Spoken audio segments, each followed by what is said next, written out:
Okay, we are from Omics Data Security Working Group. So I'm Sugandima from University of Ruhana, Department of Computer Science. We are currently working on regional policy framework for Omics data, privacy and security in the area, in the Asia Pacific region. So next slide, please, Nadisha. Yeah, there are several team members, including myself, Dr. Pumalika, Ms. Nadisha and Mrs. Hansika from the University of Ruhana Department of Computer Science, Mr. Andrew from NCI Australia, and Ms. Trish from RDA Australia, Ms. Joyce from Biotechnology Research Institute, Malaysia, and Ms. Vatsala from University of Moratuwa, Sri Lanka. So we all are, most of our from Sri Lanka. So yeah, actually we have presented our proposal in APAN59 in Yokohama, Japan, based on enhancing security for omics data using advanced technologies. I think you have some idea about omics data. Basically, it's on genomics, proteomics, transcriptomics, and metabolomics, but not limited to them. There are so many other types as well. And also, we presented here first, and we also wanted to present in APAN60, but unfortunately, we made another proposal for that session and couldn't present it. But we were working on that. We met a few times, and before that also, I have published this kind of a journal paper based on HIPAA, or Health Insurance Portability and Accountability Act in USA. So it is actually some policy framework in USA regarding data. So we are mainly working on omics data because it's kind of high dimensional, and there are multiple types of data, and also on the top of that, all are sensitive. So we want to make it more specific, basically at least for Asia Pacific region. So Nadisha, Ms. Nadisha will present today about our future plan, objectives, and all. Thank you. Over to you, Ms. Nadisha. First, I'll share what are the key points in our session. First of all, I'll tell you importance of privacy and security. Then the importance of omics data. Actually, what the reason that we choose omics data as the main categorical data in our presentation, in our research, as well as what are the key data regulations for data privacy, as well as what are the suggestions in our session. Okay, first of all, I'll share about what the data security. Actually, data security is how we are going to protect our data from unauthorized access or misuse, as well as this is very special for omics data because it's highly sensitive and uniquely identifiable data set. Normally in the security, we consider about two safeguards. They are technical safeguards as well as organizational safeguards. Inside the technical safeguards, we consider about encryption and access control mechanisms like role-based access. For example, if you think about a factory, in there we can consider there are several users, right? Like doctors are there, nurses there, patients are there, likewise. In there also, based on the role, we can define what are the permissions that we can use each and every user. It's about the role-based access, as well as we can use authentication methods also, like password, web authentication, likewise. And not only the technical safeguards, we need to consider about organizational safeguards too. The reason for that is, for example, for the organizational safeguards, we can clear, we need to have a clear data access policies, as well as we can do training, as well as we can do awareness sessions for the staff to acquire the organizational safeguards. The reason for that is because some data breaches has occurred due to the human errors or weak governance. Actually, not because of the technical safeguards, technical problems. Therefore, when we talk about data security, we need to consider about both technical as well as organizational safeguards. This is about the CIA triangle. This is the foundation of data security. There are three things in here. It's confidentiality, integrity, and availability. Actually, when we head into the data security, we should mainly focus on these three things, this triangle. That means the confidentiality, integrity, as well as availability. First of all, I'll tell a little bit about confidentiality. In here, mainly we ensure whether the authorized users has access our data.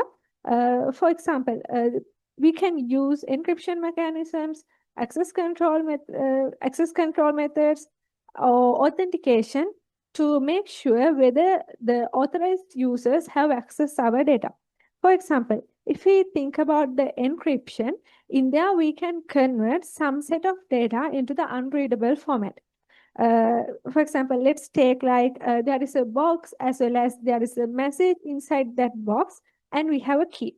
In there, after we put that particular message inside the box, and when we lock that box, we cannot read the message without having the key. We cannot open the box without having key.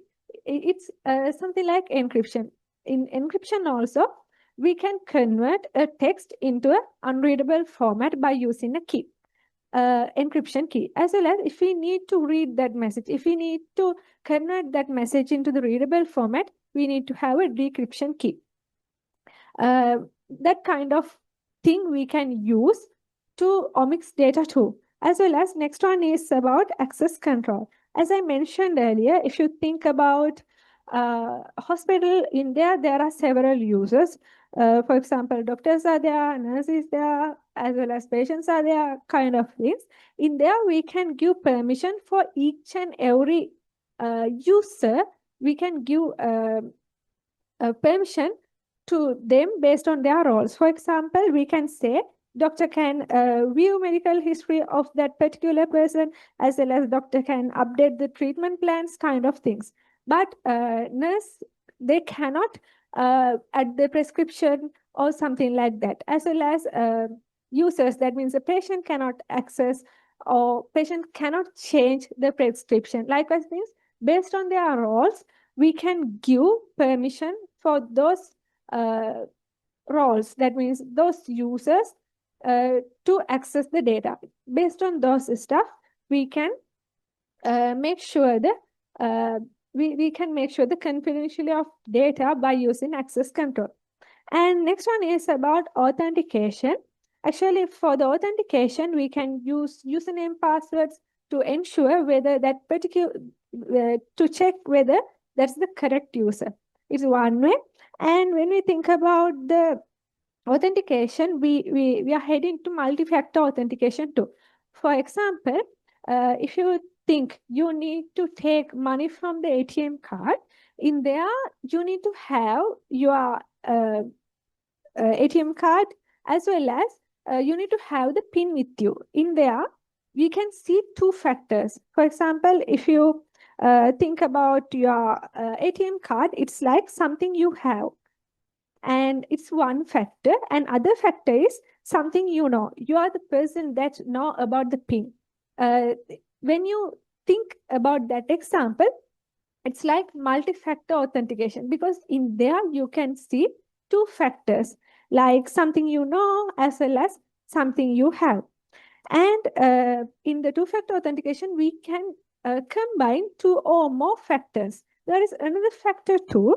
It's about something you are. For example, if you think about the fingerprint or face recognition or voice command, it's only related to you. That's the example of the something you are. Likewise, by using the multi-factor authentication kind of things, you can ensure whether that the correct person who logged into the data.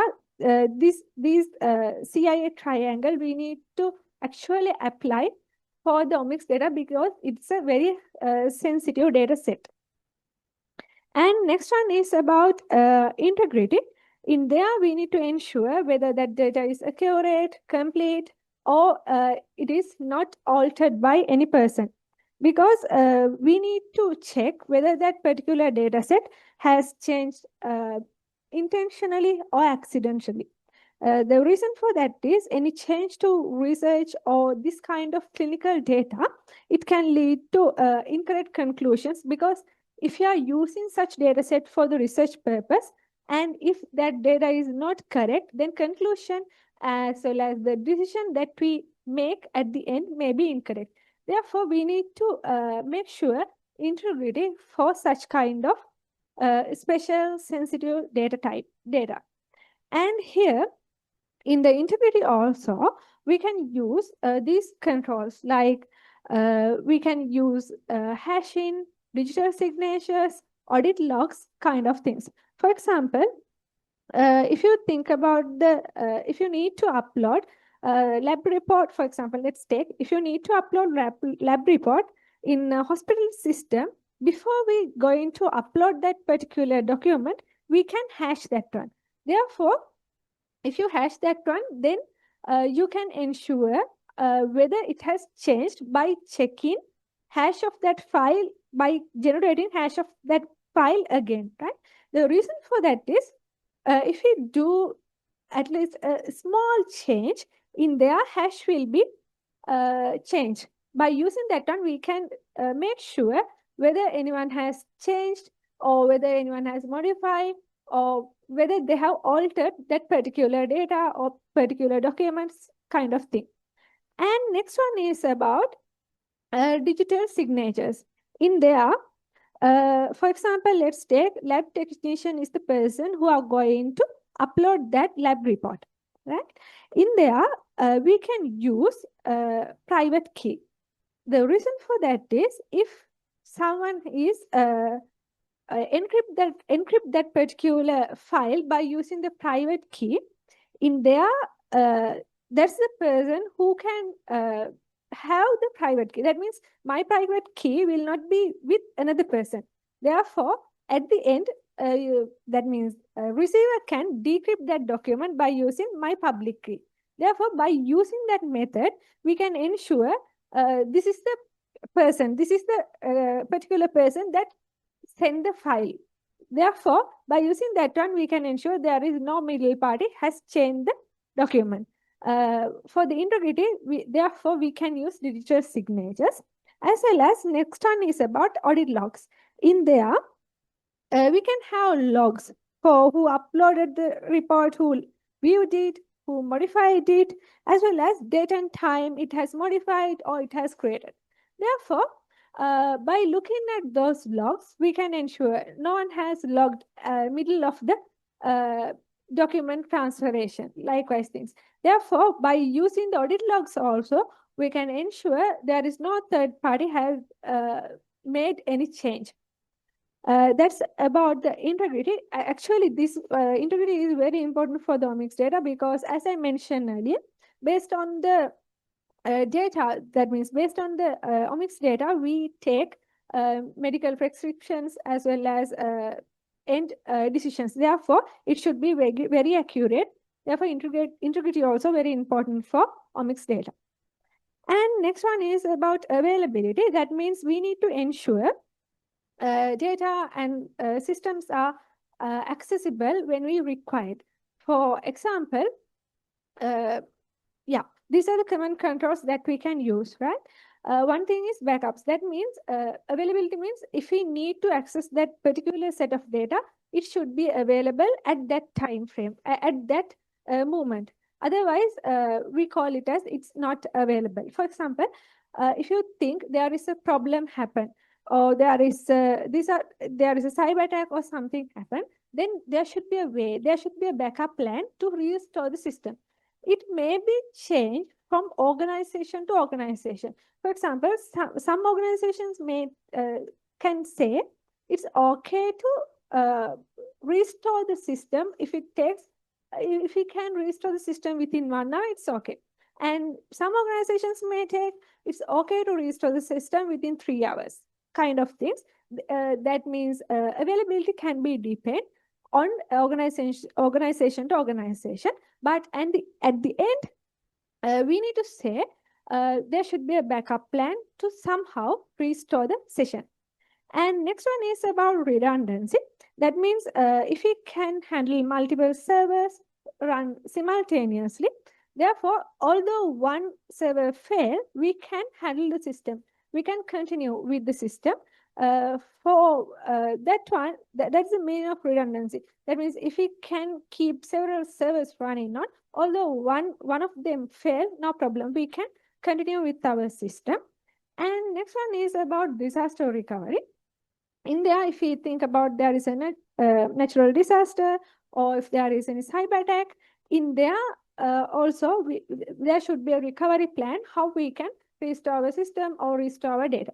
Those are the things that we need to consider when we think about the availability. That means when we need to access some set of data, it should be there in our needed time.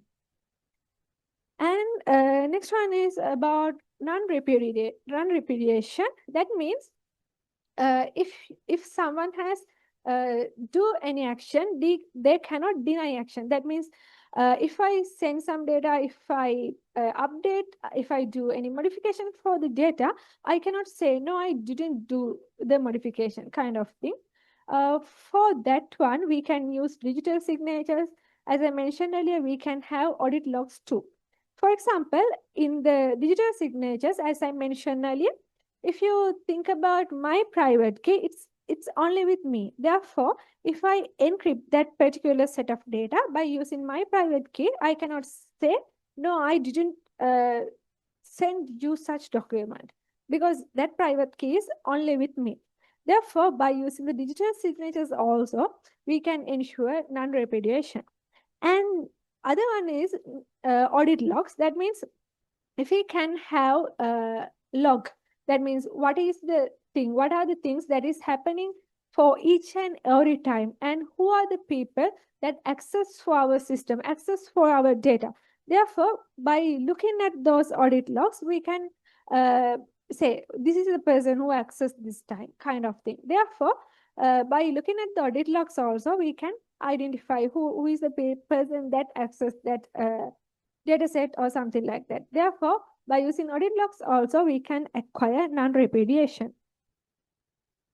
And as I mentioned earlier, we can use CIA, that means confidentiality, integrity, and availability. That's triangle into our usage. For example, currently also we can see CIA practice in healthcare security standards as well as NIST kind of things.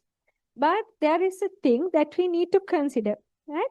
That means if you overemphasize on one, it can harm to other things. For example, if you're over restricting access for the confidentiality, that it can reduce the availability.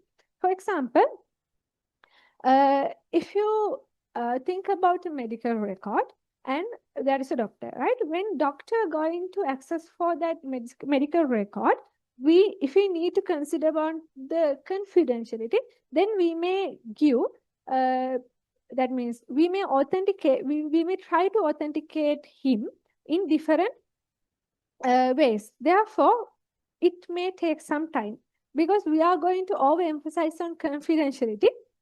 We can say it will reduce the availability. It's true, right? Because when you are going to authenticate that particular doctor in several times, then it may take some time. Therefore, at the point that he want to access the data, that data will not be available. Therefore, when we use CIA in practice, we need to consider about this thing also. That means balance is required. And next one is about data privacy. In here, we are going to talk about how personal data is collected and how we are going to use that data, as well as how we are going to share that particular set of data with others. Because privacy means, that means all the data, when you think about the omics data, those data are related to some particular patients. Therefore, we need to get consent from them to use that data, as well as we need to consider about their rights too. That means at one time they can give the consent, as well as they have right to again cancel the consent too. Therefore, we need to consider about that too. And next one is about purpose limitation. That means if you think about first you collect that set of data for the diagnosing illness. That is the reason that you have firstly mentioned. But after that, you cannot use those data for the marketing health products or research some kind of things. Because at the beginning, you need to tell what is the purpose of having that means what's the purpose of collecting such kind of data. And next one is about there are some laws, privacy regulations for the data privacy. For example, we can say like there are GDPR regulations and HIPAA, as well as PCPA, and there are some acts for the data privacy. But the important thing is there is no any specific privacy regulations for the omics data. That's why we are going to propose a specific policy only for the omics data security, privacy and security. And these are the foundation for the data privacy. One thing is about lawfulness and transparency. As I mentioned earlier, that we are going to collect the omics data based on, that means from the patients. Therefore, each and every person, that means those individuals should know what the data is collected and how we are going to use that data, such kind of things.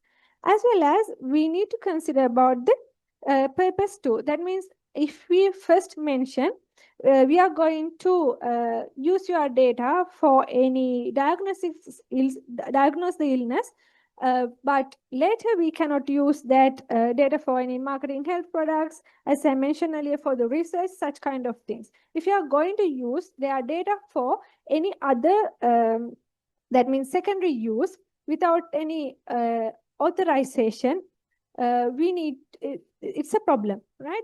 Before we are using their data for any other purpose, we need to get consent from them. The reason for that is, as I mentioned earlier, omics data is very sensitive data type. That's the reason that we need to obey into the policies in here. And next one is about data minimization. That means if you are going to collect, for example, let's take, you need only the patient's age. At that point, you do not need to take patient's birthday, his or her contact number, or address, such kind of thing. In the data minimization, we need to ensure we collect only the data what is necessary. As well as we can avoid excessive or unrelated data collection. By doing such things, we can do the data minimization. And next one is about consent. As I mentioned earlier, if you are going to use someone's data, that means some patient's data, they need to know what is the special purpose that they are going to use my data. As well as we can take the consent freely. And another thing, when we think about the consent, there is a thing that come beyond the individual rights, right? That means although that particular patient give the consent to use his or her data, he can withdraw the consent at any time too. And next one is about accountability. In their organizations must be answerable for how they handle the data. In there, we can support the accountability through governance, and that means that particular organization need to have clear roles, responsibilities, as well as policies, how they are going to use that data. Not only that, they need to have documentation too. That means there should be written procedures as well as consent records should be that means they need to maintain consent records too, as well as they need to have data sharing agreements. Not only that, we can have audits too. That means we can do regular checks, and we can ensure whether they are follow the rules that they have mentioned earlier. Okay, these are about the data privacy and security. When we specifically head into the Omics data, the reason for that we pick the Omics data is it's a very valuable data type, as well as we can take medical related decisions based on the Omics data. That's why we mainly consider about privacy and security in the Omics data. This privacy and security not only related for the Omics data, it's related for the each and every data type too. Next, Dr. Pamalika will tell importance of Omics data and what's the reason that we used Omics data as our main data type. Thank you.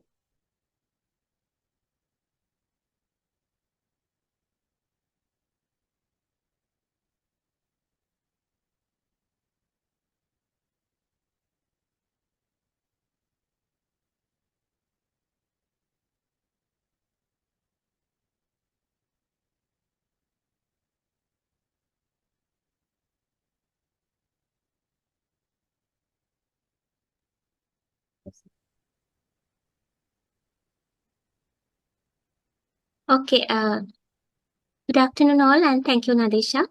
So before we talk about these policy frameworks and all, we need to know what is the importance of this Omic data, right? So before that, we need to understand actually what is this Omic data.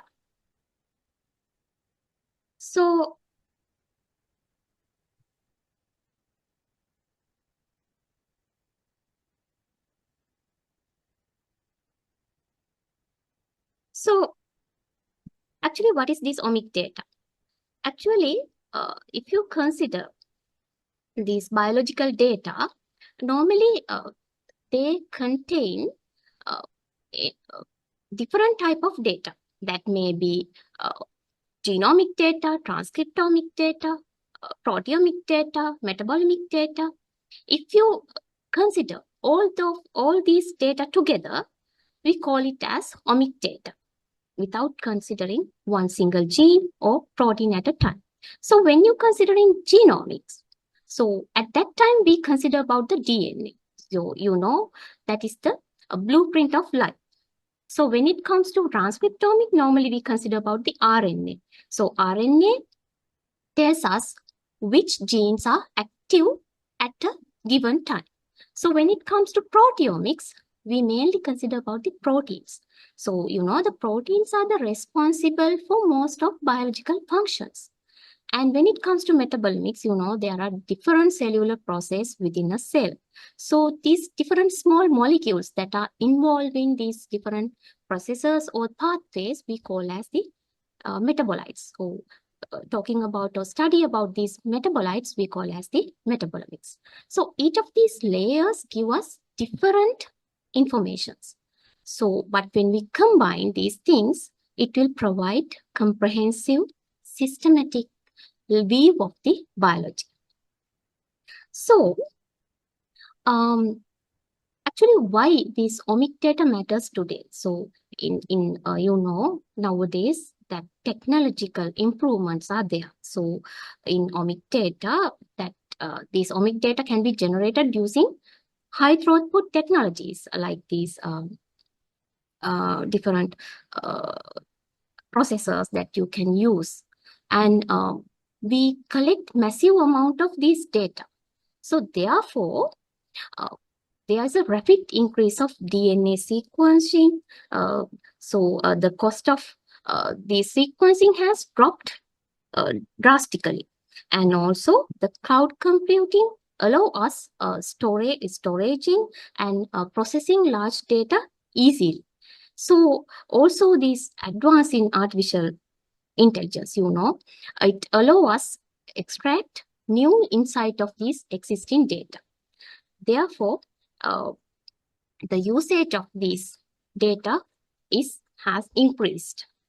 So if you consider these omic data that is used in healthcare, so in healthcare, the impact of these omic data is very visible. This omic data is the foundation of new precision and personalized medicine, where instead of treating average person in precision and personalized medicine, we consider biologically subgroup or even individual.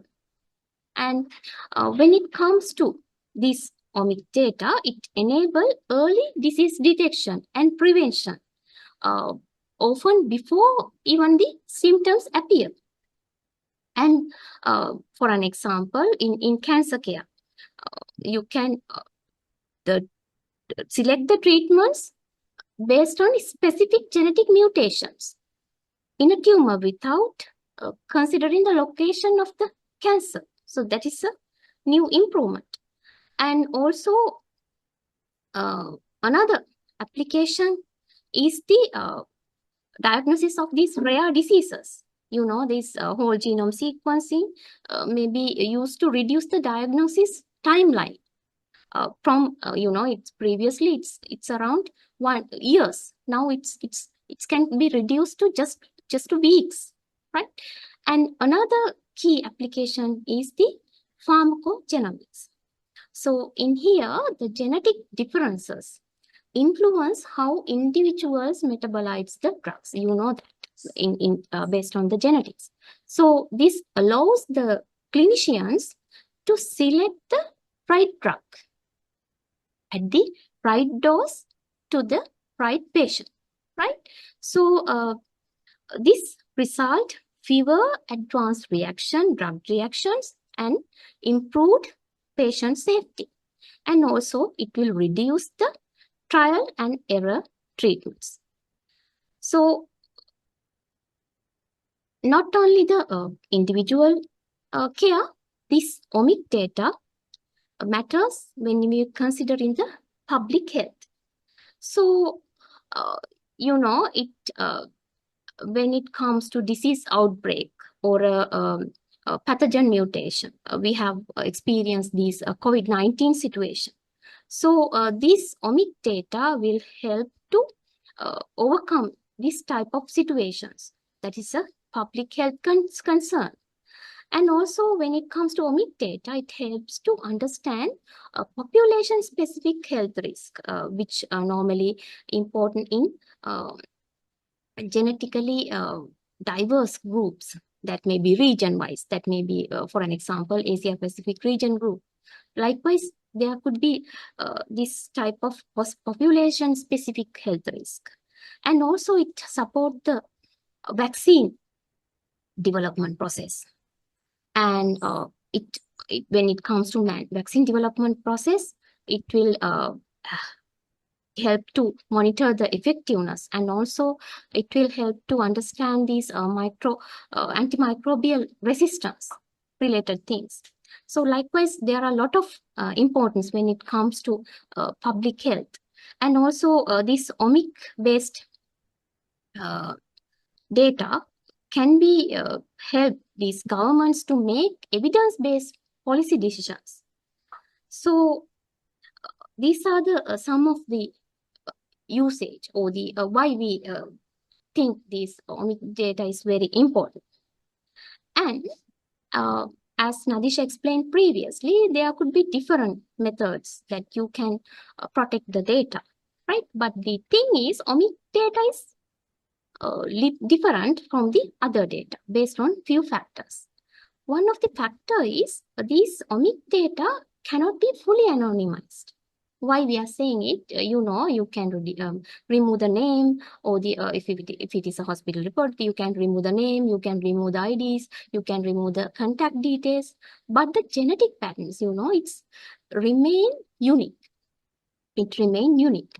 So with advanced analytics and this data linking, re-identification is possible. And the second thing is, this omic data, it shares across the generation. When you consider one person, genetic data can be revealed information about their parents, about their siblings, even the future childs, right? Likewise, these omic data can be shared across the generations. And so if you get the consent of one pure individual, it will not be enough. You can say it's a collective dimension. And when it comes to omic data, it has long-term value. That data collected today may be useful decades later. Often this may be not the purpose that you expected or the anticipated, right? That may be other purpose they can use for other purpose. And because of this high usable potential of these omic data, it has the every reuse increase the exposure risk. So of course these data are very powerful, and also because of those things they are very sensitive. This omic data is very sensitive. So actually, based on this omic data, as I told you earlier, so it's highly personal and uniquely identifiable, as the same reason I told you that although you remove the different name tags or the IDs, it can be identifiable. And of course, it can reveal the disease predisposition, pre-identification of disease, and maybe regarding the mental health risk, regarding the ancestry, or maybe the family relationships, right? So because of there is a very there's a possibility of exposure and misusage. And there is also, unlike other data type, omic data are permanent, right? Once is exposed, it cannot be changed or revoked. And there is also a potential for misuse, as I told you earlier. For an example, it can be used for an insurance claim. That may be for employment. That may be in different social context. So it's another reason why we need our omic data a strong protection. And it is important to note that harm does not always result from the hacking or breaches. When we consider in these omic data, harm also can occur through inappropriate access or reuse, right? So this sensitivity is why the strong governance is important when it comes to this omic data. So when you consider the omic data that Nadisha explained about this privacy and security, at this point, it's useful to identify between the privacy and security related to this omic data. So the securities, as she also explained, security is about how data is protected, and this may include these different encryption method, access control, and these different secure infrastructures may be there. And when it comes to privacy, so on the other hand, it's about who control the data and why it is used, and whether appropriate consents exist. Those things apply when it comes to privacy. So even perfectly secure omic data can still violate this privacy if consent is unclear, or if data reused beyond the original purpose, right? So many privacy failures are not technical failures. Therefore, when it comes to these omic data, they are policy-related failures. So when it comes to this type of data, so security protects system, but the privacy protect when it comes to people when we consider about the omic data. So when it comes to cross-border data sharing challenge, of course, there would be different research, the collaborative activities going on between these different countries or different between regions. Likewise, there would be. So cross-border data sharing actually present. So it's a challenge. Mainly, you can see different regions, including these Asia Pacific region. So you know that different countries may have different legal frameworks. So different consent models, maybe different ethical standards based on the country. So actually here we need to consider about this data sovereignty.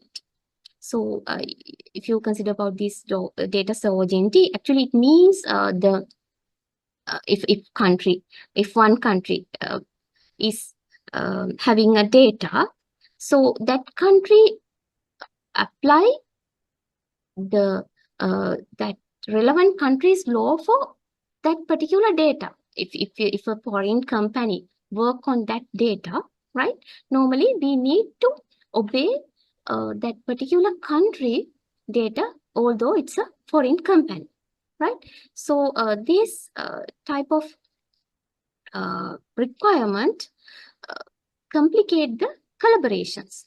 So as a result, normally researchers often face these legal uncertainties and delays and barriers, or when it comes to these different sharing data for multinational studies. So you know, the science is global, so but regulation still largely national. So this mismatch may create some friction for new innovations. So all of these challenges point to the need for a strong and coordinated governance framework, right? So this governance is about the balancing innovation with the individual right regarding these omic data. And it makes sure that data sharing is a responsible and ethical and transparent process. So strong governance may help to build public trust, and also it is very essential for sustainable research systems. So it will provide these researchers protection of the participants and confidence of the policymakers. Without trust, of course, people will not share data, and without data, innovations will stop. So strong regional governance allows omic data to be shared with confidence, not with fear. So I will now invite Ms. Hansika to talk about why about this policy and why they are matters. Over to you, Hansika.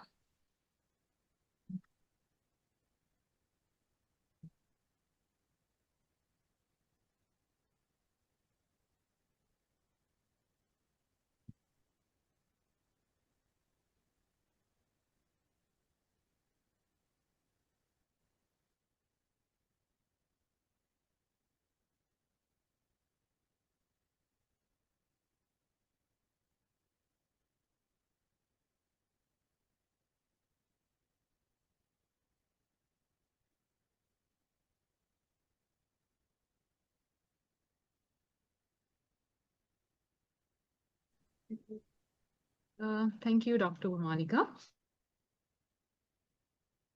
So before we talk about frameworks or regulations, let me first clarify what we mean by policy. Text. So a policy is a set of rules and principles that define who is allowed to collect the data, why that data is collected, and how long it can be stored and who is permitted to reuse that data. So in other words, policy governs the decision-making authority over data across its entire life cycle. So technology can tell us how to protect the data, but policy tells us whether we are allowed to use it, for what purpose, and under whose authority.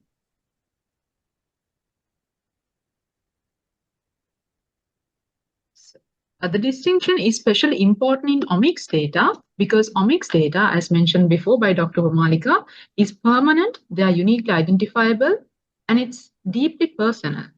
So therefore, policy failures do not have short-term effects. They can have long-term consequences that can affect an individual, their families, and even their future generations. That is why for omics data, strong security without a clear policy is not sufficient. So when policy is unclear or absent, this is where serious problems can begin.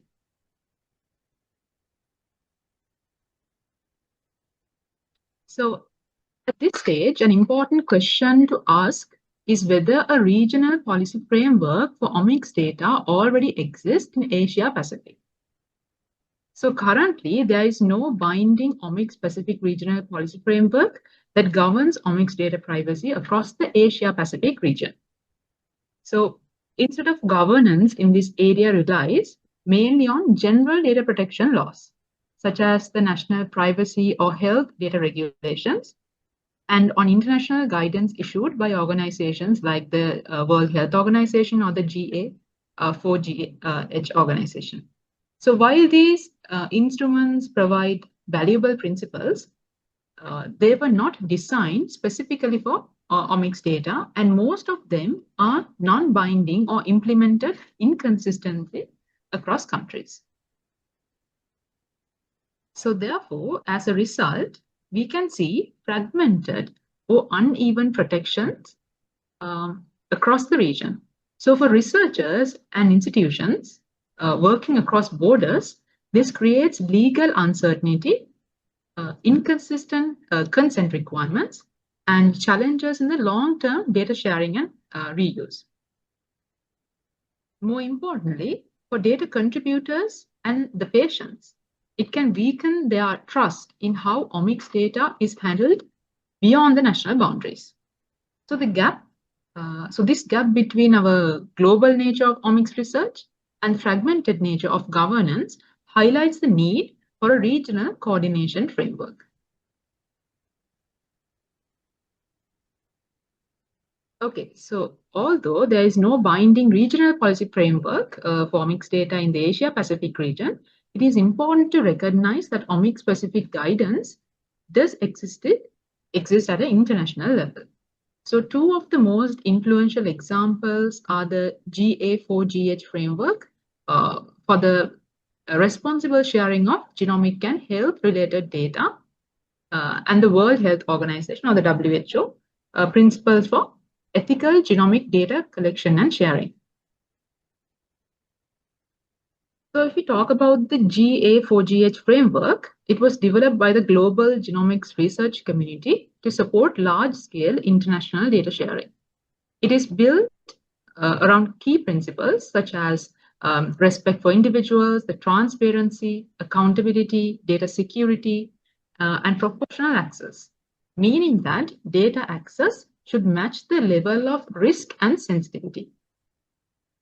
Importantly, GA4GH also emphasizes a responsible secondary use, recognizing that genomic data is often reused many years after it is collected, as mentioned by Dr. Malika and Ms. Nadisha. So primarily, the World Health Organization's principles focus on the ethical collection and sharing of genomic data. So particularly in the healthcare and the public health context. So these principles stresses the informed consent and equity and benefit of sharing, privacy protection, and the importance of maintaining the public trust, especially when genomic data is used across borders or during public health emergencies. So together, these frameworks provide a strong ethical and governance foundation for omics research, and they are widely adopted as best practices by major research projects and institutions, including in many Asia-Pacific regions. However, it is important to note that these frameworks are not legally binding, right? They function as soft laws, instruments providing internationally recognized ethical and governance guidance, while the legal implementation and the enforcement are carried out through national laws and regulatory systems. So, as a result, while international guidance helps to align the values and expectations, it does not ensure consistent protection or accountability across the region. So particularly for long-term and cross-border omics data sharing.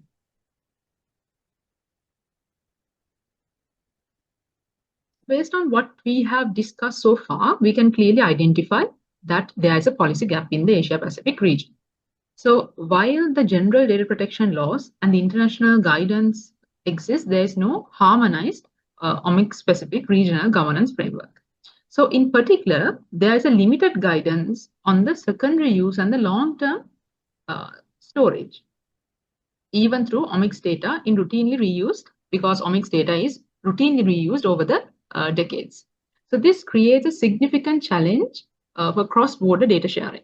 So especially when the regulatory environments and the enforcement mechanisms differ from one country to another. So ultimately, these gaps increase the risk of reduced public trust in genomics research, which can directly affect the participation of people in genomic research and data sharing, and the sustainability of research initiatives. Okay, so now let's see what a regional omics policy framework should contain. So having identified, now we have clearly identified that there's a gap in the omics policy. So the next question is, what should a regional omics policy framework actually contains? So I will briefly walk through the key elements using simple examples to show why each one is necessary. So first one is a lawful and purpose-limited use. So first, a regional framework must ensure lawful and purpose-limited use of omics data. So this means data is collected and used only for clearly defined purposes, and any secondary use of this data is carefully controlled. For example, if we take genomic data collected for any kind of a cancer research, may later be reused for unrelated studies without clear authorization. So without purpose limitation, this can violate the participants' expectations and consent. So clearly, policy prevents such misuse and ensures accountability. The second one is, so second, omics data requires enhanced consent and participant control. So this traditional one-time consent is often insufficient because omics data, it's not like other data, it is reused over many years. So for example, if a participant gives the consent to a study, but 10 years later, the data is used for a completely different purpose, without dynamic or transparent consent mechanisms, participants lose the control over their own data. So enhanced consent models allow participants to remain informed and involved over time. Third is that omics data must be explicitly classified as highly sensitive personal data. So if genomic data is treated as the same general healthcare data, it may be subjected to weaker safeguards, right? So even though it can uniquely identify individuals and reveal family and ancestral information. So proper classification ensures that these omics data receives the highest level of protection. And fourth, privacy and security must be embedded throughout the data lifecycle, not added later. So if privacy controls were added only after data has already been collected, the system may already allow too many people to access the data or share it without proper limits, right? So trying to fix privacy problems later is often difficult and expensive. So, and does not fully remove the risk. So what do you mean by privacy by design means thinking about privacy from the very beginning before data is collected. So risks are prevented instead of corrected later. And the fifth one, access to omics data should be controlled and minimal, often through trusted research environments. That means instead of allowing researchers to download raw genomic data freely, we can secure the environments and enable analysis without exposing this sensitive information. So this significantly reduces the risk of data leakage or misuse. Sixth is for regional frameworks must address cross-border governance and accountability. So when data collected in one country is processed and stored in another country, in another server, it can become unclear which laws apply.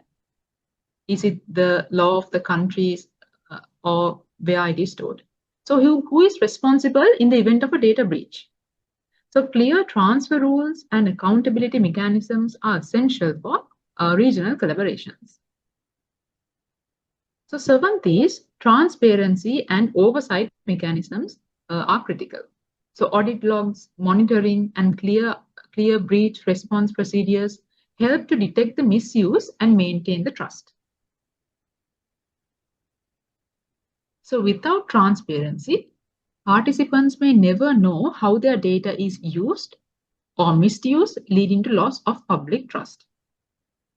And finally, a regional framework must support capacity building and collaboration and remain adaptive to future technologies. So omics technologies evolve rapidly. So governance also must be flexible and regularly reviewed rather than being technology specific. So together, these elements describe what a responsible regional omics policy framework should look like. So they are not meant to be very rigid rules, but guiding pillars that can support the ethical innovations and cross-border collaborations and long-term public trust in our Asia Pacific region.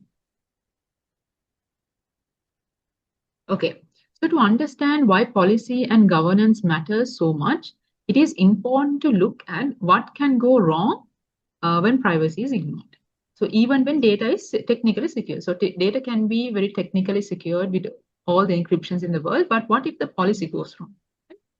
So first, omics data, especially the genomic data, cannot be fully anonymized.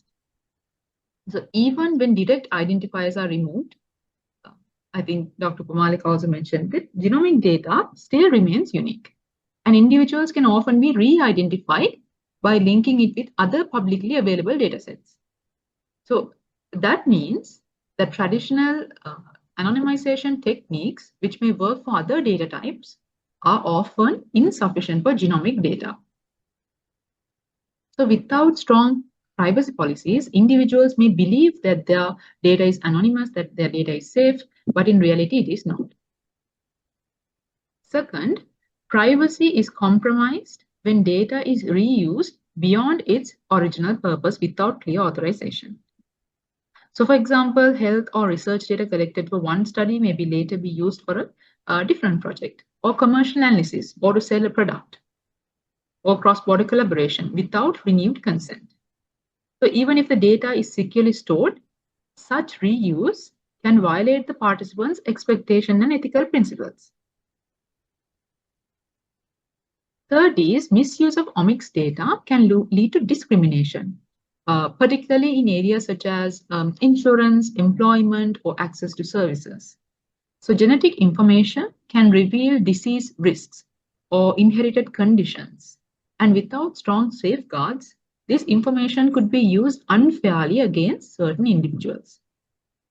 So this risk is one of the main reasons why omics data requires stronger protections than ordinary personal data.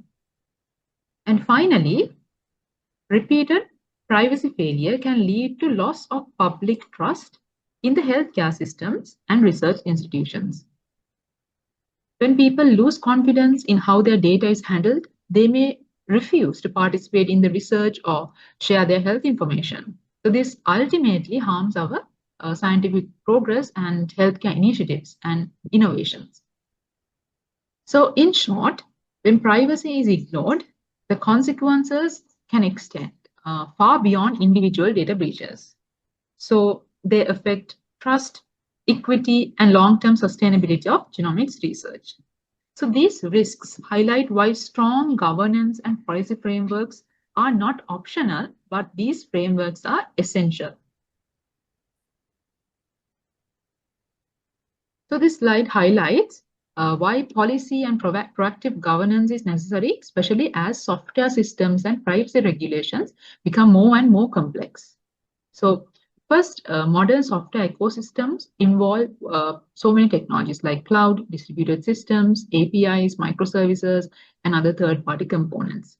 So this complexity makes it harder to consistently enforce the privacy protections across all data flows. Additional compliance requirement that many organizations struggle to meet. So to put this into context, so according to IBM's 2023 report, report of cost of data breach report, the global average cost of a data breach reached 4.45 million the US dollars. So the highest level seen in the annual study. So this reflects not just the direct remediation cost, but also the legal, the operational, and the reputation impacts as well. Okay. So the same report found that on average, it took 277 days to both identify and contain a breach. So that's roughly about 9 months from when the data breach occurs until it is fully addressed. So these long timelines happen because the traditional approaches, such as the manual reviews, periodic audits, and post-deployment testing, are slow and error-prone. They often detect issues long after the data has already been exposed or misused. So in other words, without proactive privacy engineering, the real-time monitoring embedded systems, organizations remain vulnerable to costly breaches that take months to detect and resolve. So I will conclude by highlighting what we believe is a foundational principle for governing omics data: privacy by design and security by design. So this concept means that privacy and security are not added after the systems are built and they're not treated as compliance checkboxes. So instead, they are embedded from the very beginning at the design stage of the system, platforms, and data flows. So in practical terms, this means that decisions about consent, access control, data minimization, and risk are considered before data is collected, not after problems occur. Privacy by design also requires integration into systems architecture and data workflows, ensuring that safeguards operate continuously on data when moving across different institutions and borders. Another critical aspect of proactive risk assessment and continuous monitoring. So as we discussed earlier, traditional reactive approaches often detect the breaches after months after they have occurred. So in contrast, privacy and security by design aim to identify this risk early and respond to them in real time. Finally, this approach establishes accountability across the entire data lifecycle, from the data collection to the storage, through sharing and reuse, to long-term archiving or deletion. So for omics data, which is permanent, highly sensitive, and frequently reused, this life cycle perspective is essential. So in summary, effective governance of omics data in the Asia-Pacific region requires both a strong policy framework and proactive technical design principles. So privacy by design and security by design provides a practical foundation for building trust and enabling ethical innovation. Thank you.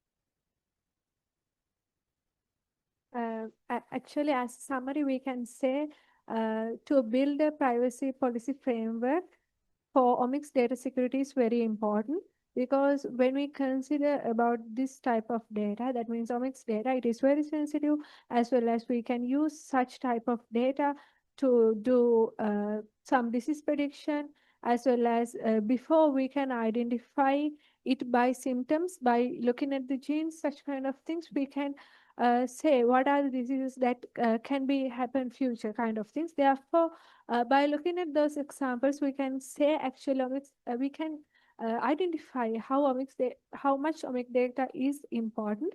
Therefore, that's why we that's why we proposed a policy framework for the omics data. There are some privacy governance frameworks for all the data, but the omics data is very important. That's why we proposed a specific framework, a specific privacy policy framework for omics data. Not only that, for the research, we can share that omics data across different countries too. In the first, we hope to build a policy for Asia Pacific region. At that point, as the first step, next we can enhance that too. That's the actually summary of our session. And if you have any question, you can ask now. And thank you all for the participate.